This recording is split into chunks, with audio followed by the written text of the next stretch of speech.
Hey, what's up guys? Welcome back to another video. Today, I just want to talk about how I think LEGO make too many large, expensive licensed sets. It's probably the most efficient way that I can phrase that to make sense. So like, a lot of the icons is used for this, or ideas a bit, but they'll be just like one-off IP sets that come out. They're very expensive, large sets, and I think my issue with that is that I'm going to get into is that I just think like there's too many, and they're always like such big expensive sets. And the one counter argument that I will bring up that is a fair point that I thought of is the thing with these IP sets is a lot of them are kind of meant to appeal to someone who maybe, obviously they're going to appeal to fans of LEGO, but what I think the point of them is they're meant to appeal to someone who isn't like a super fan of LEGO, but is a fan of this like IP set, and they just buy this one thing because it's one franchise that they're a fan of, and then that's kind of it. Like, they're not, obviously LEGO collectors are going to get them too, but generally I wouldn't say these are intended to, all be bought together, right, in one year. However, I still think there's just like a lot, and especially would suck if you are a fan of multiple of these franchises and you're like, wow, I can't get any of those. So really, I'm just gonna break down kind of the different big franchise sets that there are. Lord of the Rings, right? It's gotten 4 sets now. It got Rivendell, that's $500. Then it got Barad-dûr, which was $460, and the Shire for $270, and then much more affordable in comparison, the Balrog Book Nook for $130. And there's also apparently rumored Minas Tirith next year.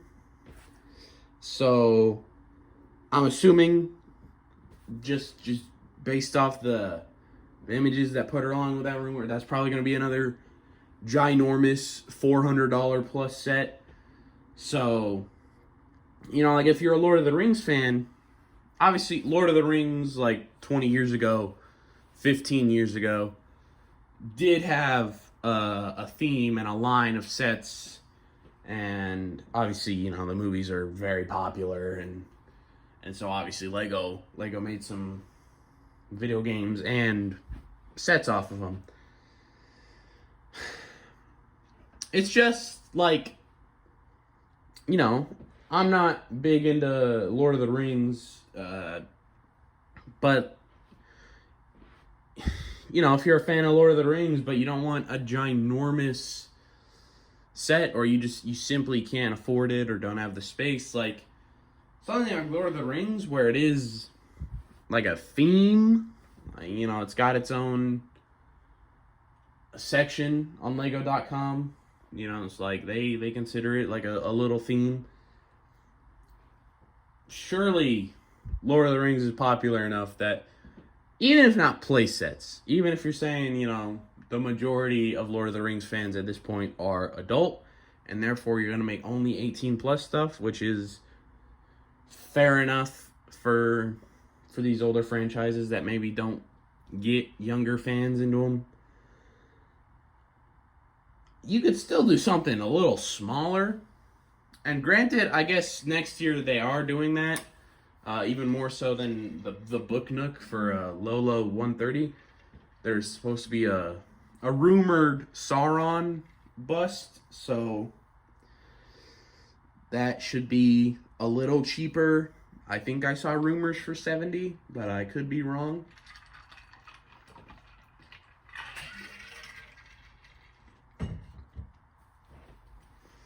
But it's still been going on for like 3-4 years, and it was just exclusively these ginormous set pieces that the average Joe is not really getting.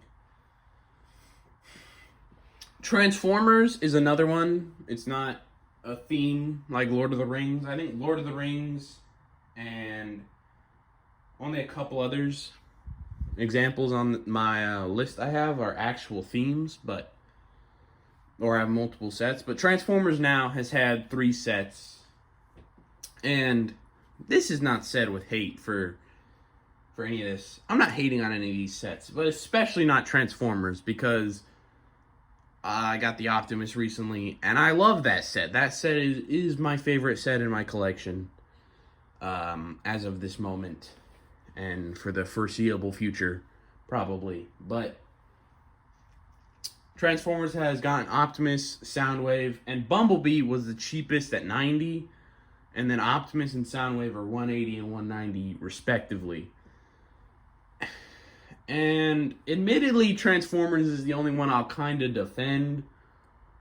Like, I don't fully hate that they're exclusively big sets, because I don't know what you would do that's smaller, especially when what they're doing is, I guess, you know, they want to keep that transformation gimmick.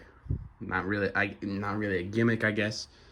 They want to be able to have that feature of being able to just transform the set, just like it's any other Transformers toy, right? So that requires probably, I think, big piece counts, especially if you want to do it fairly sturdily. Because obviously, like, people have done smaller mocks where it's capable, but I doubt that would hold up to Lego's standard of sturdiness.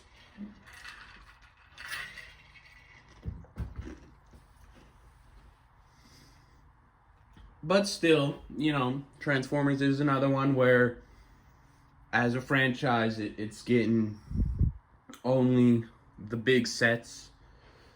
Though I don't hate it specifically, especially because they're not too massively out there in price. There's no $500 Transformer set. So it's still in the realms of, I think, affordability. Especially, you know, you got a real decent paying job. Pirates of the Caribbean, recently added to the list this year with the Black Pearl. That's another one where it's an awesome looking set that I do hope to pick up at some point in the next few years. But, like, chances are, if we do see more Pirates stuff, it's probably just going to be a couple of the other more iconic ships at certainly a similar price point. Like, there will not be any smaller ones. Almost certainly it'll be probably, if there is more Pirates, if the Black Pearl sells well,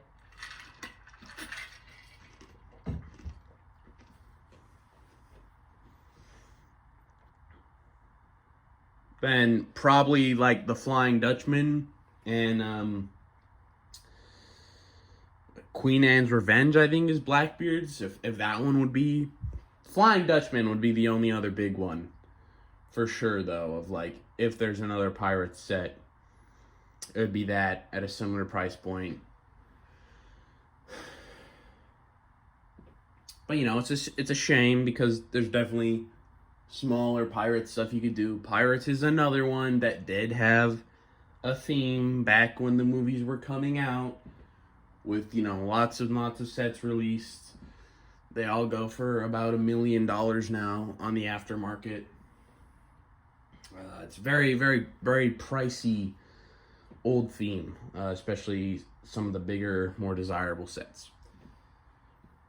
Then, onto the stuff that's a bit more one-off. Simpsons had something for $210. Not personally ever seen any Simpsons stuff, but like it's obviously a big show, a big fandom, and I mean, they certainly would have. Look, I'm pretty sure there is. I don't think there's been a Simpsons line, but there has been Simpsons stuff before. Actually, I'm thinking. But Dune got one with the Ornithopter at $165. Back to the Future got one with the DeLorean for $200. Recently, a Willy Wonka set got released for $220. Gremlins got something for 110. Jaws got something a few years back for 150. And it's just like, you know, all those are fairly popular movies and franchises to varying degrees, of course. But, you know, especially for a couple of them, they're all like good looking sets. I don't have an issue with any of them, which I do feel the need to reiterate. I'm not hating on any of these. They're all cool. If I had, you know, money to just throw around, I'd probably pick up the Jaws one and the Willy Wonka one, I think. Maybe the DeLorean. But it's just like, why do they all have to be fairly ginormous? The Gremlins one is, I suppose, fairly reasonable. $100, you get the little gizmo, and boom, you know, if you're a big Gremlins fan, you know, put it on a shelf, put it on your desk. So, like $100 is more in the reasonable range, but everything that goes like 200 up, especially for these things, is kind of like, is that immediately what we need for like this one-off thing? Like Willy Wonka is not. I don't think that huge. You know, it's a beloved classic film, sure. But I don't know if it's that beloved. And then back to some theme stuff. Legend of Zelda. It's sort of a theme. There's a set coming next year. And I got one last year. That one was the Great Deku Tree at around $300. At $300.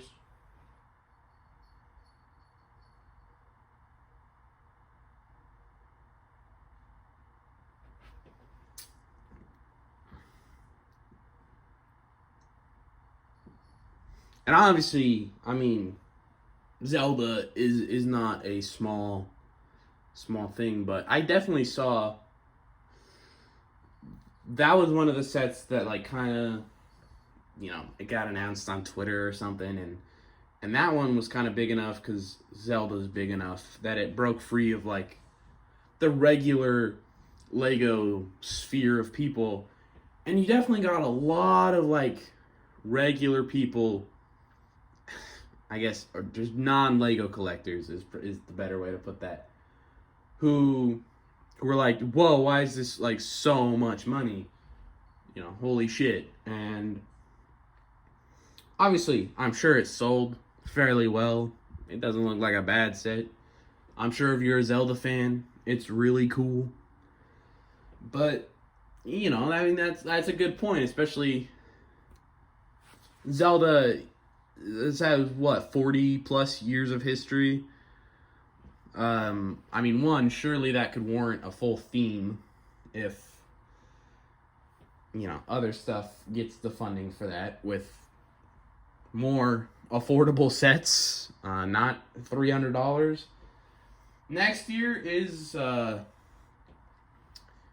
is rumored to be a smaller set, at least, about 1,000 pieces rumored, so should be somewhere in the $100 range. So at least that is toning it down, making a little bit of a smaller set.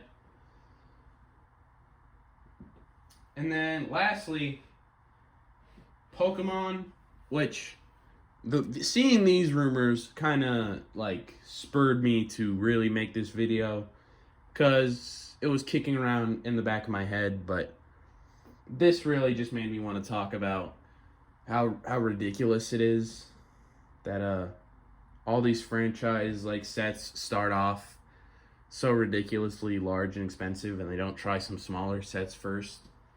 But there is apparently a rumored $650 Pokemon set It's gonna be the three like original starters,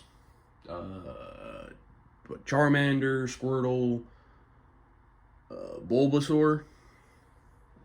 So, you divide that 6,000 piece set.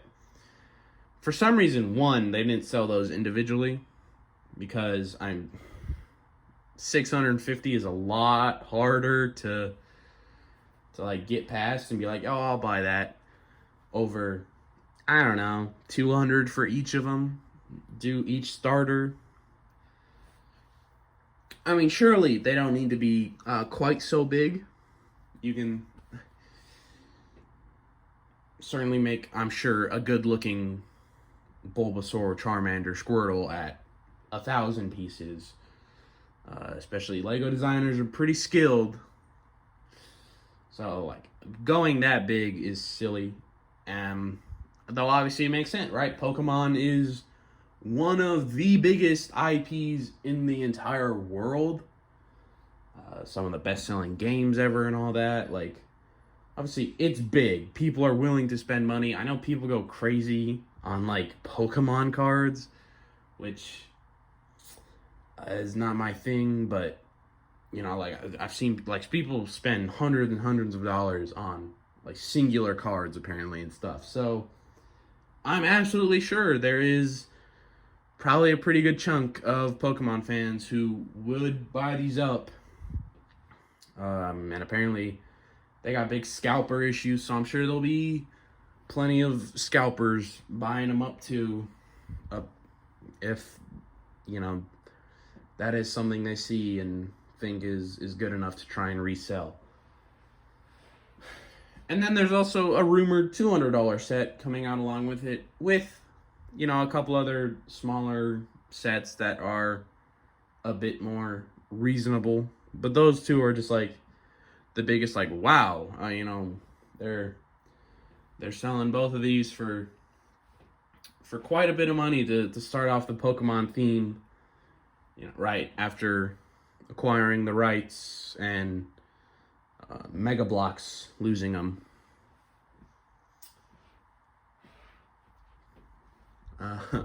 And it kind of just seems like a bad thing for Mega Bloks to lose it. Which I feel like I shouldn't say. I'm not a big Pokemon fan, really, at all. And I'm quite a big fan of Lego, but just like, from what I saw, Mega Bloks made, like, reasonably priced sets for the different Pokemon builds, That was, it's really the only Mega Bloks you ever saw in stores, at least for me, was the Pokemon stuff. So, now you got Lego making, off the bat, immediately, giant, expensive sets for it.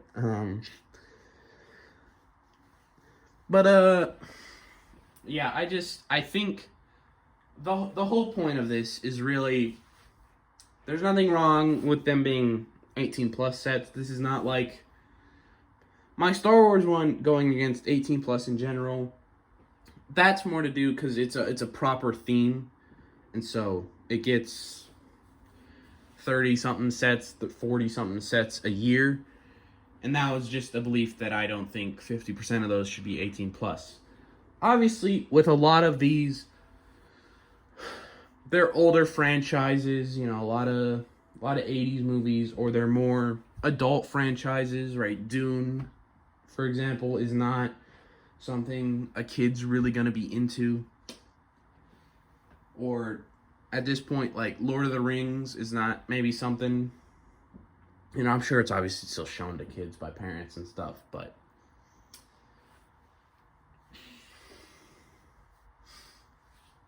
like, I get these are adult franchises, a lot of them at this point, or majority adult fans, and a lot of them are one-offs. They're not getting a full theme, right? Simpsons did not get a full wave of sets.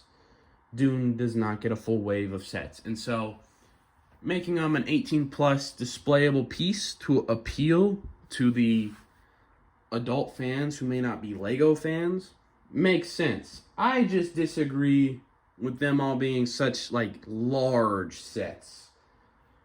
is kind of my thing.